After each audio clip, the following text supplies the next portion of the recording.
Mesdames, Mesdemoiselles et Messieurs, merci de suivre Contact Pro Live, deuxième partie de l'émission que nous avions commencé hier sur l'Union sacrée pour le Congo, parce qu'il y a un regroupement que le président de la République avait entamé, veut créer pour rassembler les parlementaires et tous, il appelle ça tous ceux qui sont animés d'une bonne foi pour diriger le pays.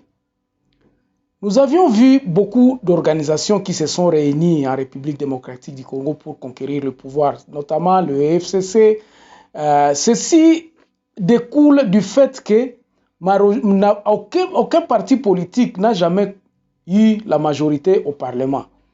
En tout cas, dans les partis politiques, on a nyonso eza na Parlement, mon côté oki koloba keza na majorité kuna te. Alors, origine nango eza ndenge nini? Nakolukana nous na deuxième partie oyo na mema bino na nous ne bandeli pour vous faire comprendre d'où vient le problème, pourquoi tozo koma na ba situation oyo. Situation est vraiment déplorable, c'est vraiment déplorable que nous allons de groupement en regroupement sans que to meka kotala mabe eza ko utawapi. Bandeko, l'émission précédente que j'ai fait il y a 2 jours je crois, na lobela kibino mabe que Congolais na niveau à base azana musala tasala kelo côté. La fonction publique ne fonctionne pas. Le pays est resté au niveau ya province na gouvernement central. Mais ce qu'on kitika na ba niveau à territoire, na ba niveau à secteur, na ba niveau à ville, musala et ça les makate. Donc le pays n'est pas contrôlé au niveau de la base. C'est ça le problème. Et nous continuons à nous entêter en nous faisant des regroupements pour que tout conquérir le pouvoir. Ba regroupement na ezako pesa kaka pouvoir na batumoko boye. Et ce sont ces gens-là qui nous pillent, qui profitent de tout en République démocratique du Congo. C'est ça justement, c'est là où le malheur commence. Malheur na biso ezo bandawana. Alors, moi, j'avais fait des recommandations en disant que le président de la République doit tenir compte. Ce qu'il a réussi mandat naye. La première des choses est de redynamiser ou bien rétablir le pouvoir à la base. Il faut que na ba côté à secteur, déjà na ba côté à groupement, base à la déjà na pouvoir. Et que les hommes qui sont là à la base puissent se retrouver base à la na ba yebake mboka et simba mina bango. C'est comme nous avons un pays qui ne tient pas sur aucune... Donc, toza na ba pilier mon côté où eza ko tenir mboka na biso. Nous vivons dans une nanani na kati moko ya sphère moko ko toza ta na racine te. Eza neti na nzete moko eza na racine te. Ba racine na biso eza te, eza ko bongisa. C'est pour cela que je disais to banda ko bongisa ba racine na biso. Yamboka na biso. Les racines de notre pays, c'est quoi? Ce sont les secteurs, les groupements. Batuni nyango basala kakuna. Pour que mutu akoma na niveau ya national, il faut que na base baye. Il faut que na base qui soit reconnue. Batu na base ndenge bazako sala, il fallait que base la reconnue. Donc, restructuration ya mboka ezo sengama.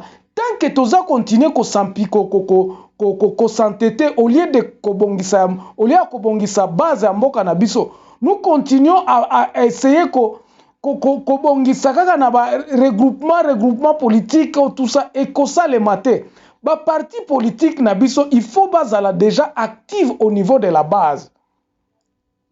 J'ai toujours demandé à ce que solution na biso eza wapi, eza ko sala ba état généraux ya ba territoire. Na niveau kaka ya ba territoire tout ça la ba état généraux. Pouvoir na biso na ba territoire tozo exercer en ndenge nini.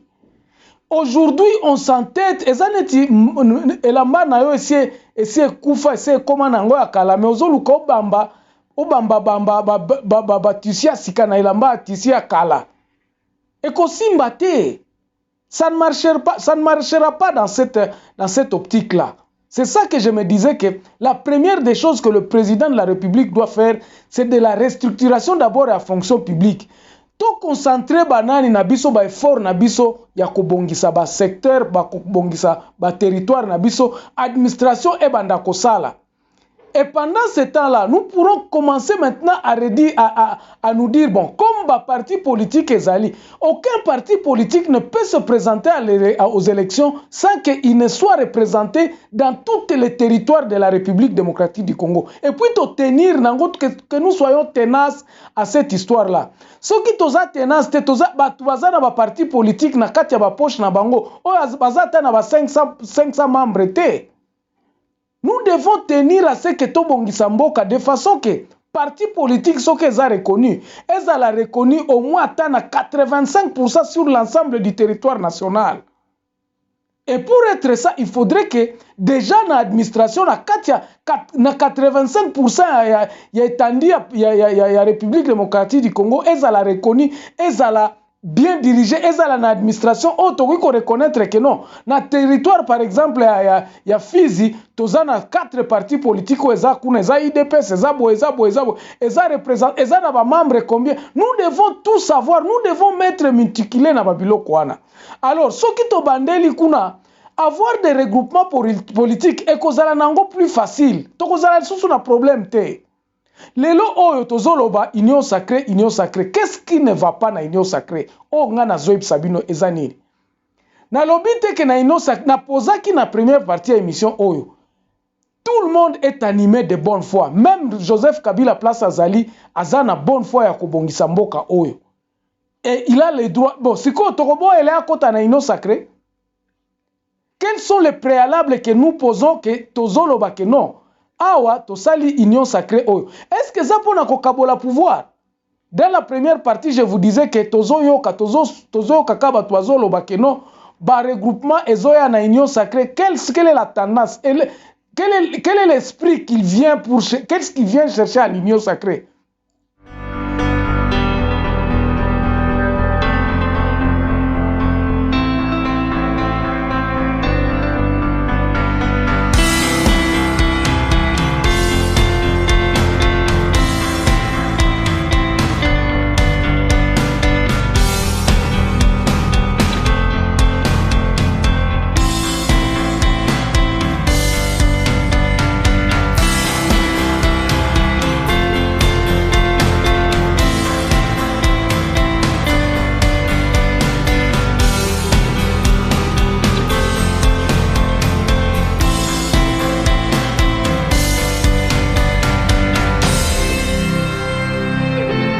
Alors, est-ce que na regroupement wana lelo, donc nous prenons les histoires aujourd'hui.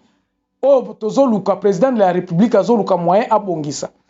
Quelles sont les bases ya koloba ngai na ye na union sacrée? Quelles sont les idéologies? Ba intention d'abord ya union sacrée zandengeni.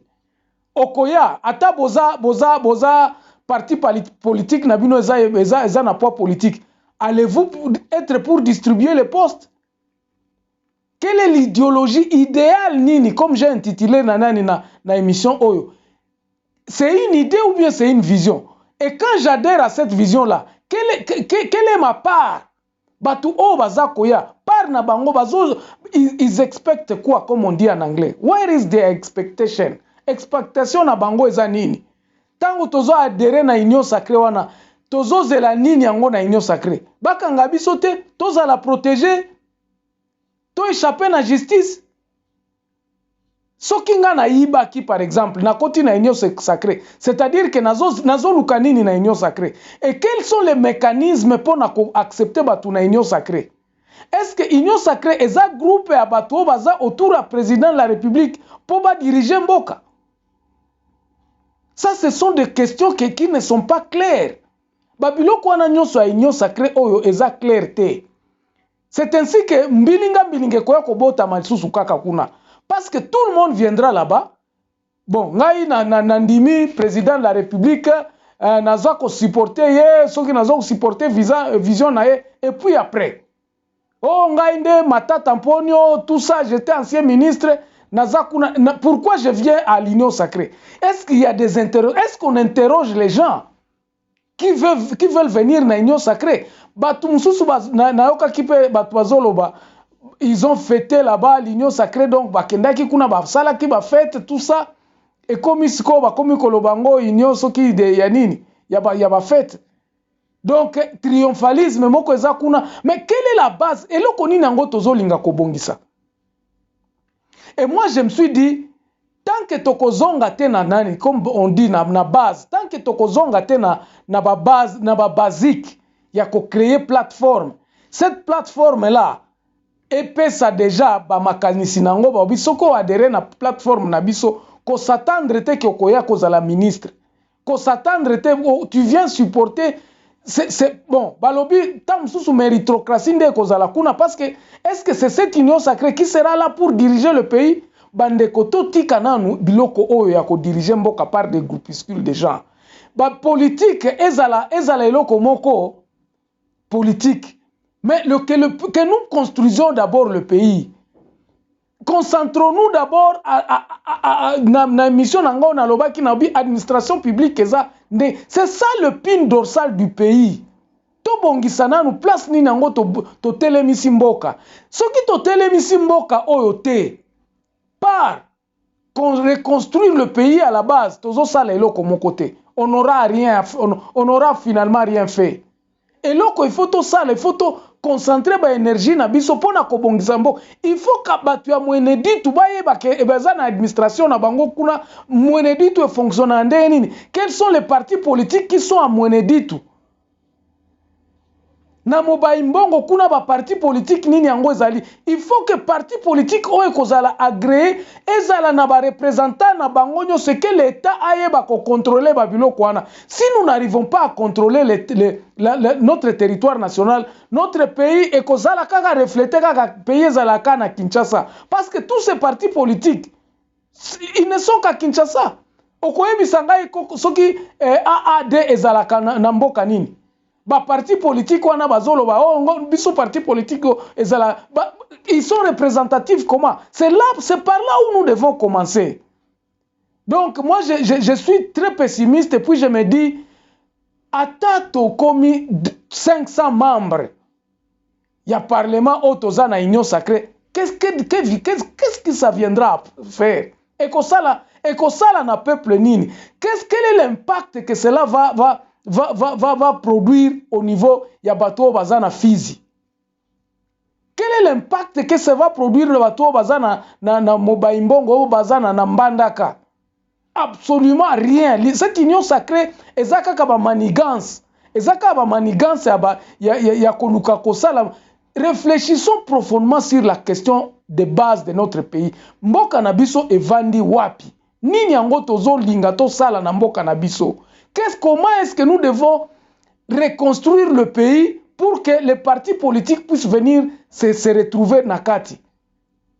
Pour cela, je crois que l'ikambo ya union sacrée ezaka kaba distraction, ça ne produira absolument rien. Ezako contenir kaka na ba chaîne ya ba chapelet ya ba promesse comme les autres aiment l'appeler, ba chapelet ya ba promesse au président de la République azako sala. Et je ne pense pas que ça contribuera à avancer ou bien à kozongisa misala na batu ou bien augmenter la production ya mboka na biso et que ça ata eloko mon côté. Alors, qu'est-ce qu'il faut faire pour l'instant? Président de la République, je crois que ceux qui sont tout autour de toi, tu dois absolument poser question de base. Bien sûr que nous allons créer cette union sacrée, mais comment ça sera pour que nous puissions... Nous avons toujours su que l'intelligence était et restera plus puissante que ces agitations tribales, régionales, religieuses, politiques et autres banalités de la génération. Malgré ces agitations ignobles, aujourd'hui nos actions démontrent l'intelligence et le succès. Le peuple observe nos actions intelligentes. Nous-mêmes, nous nous réjouissons de ces stratégies intelligentes. L'intelligence est plus utile que les banalités de la génération.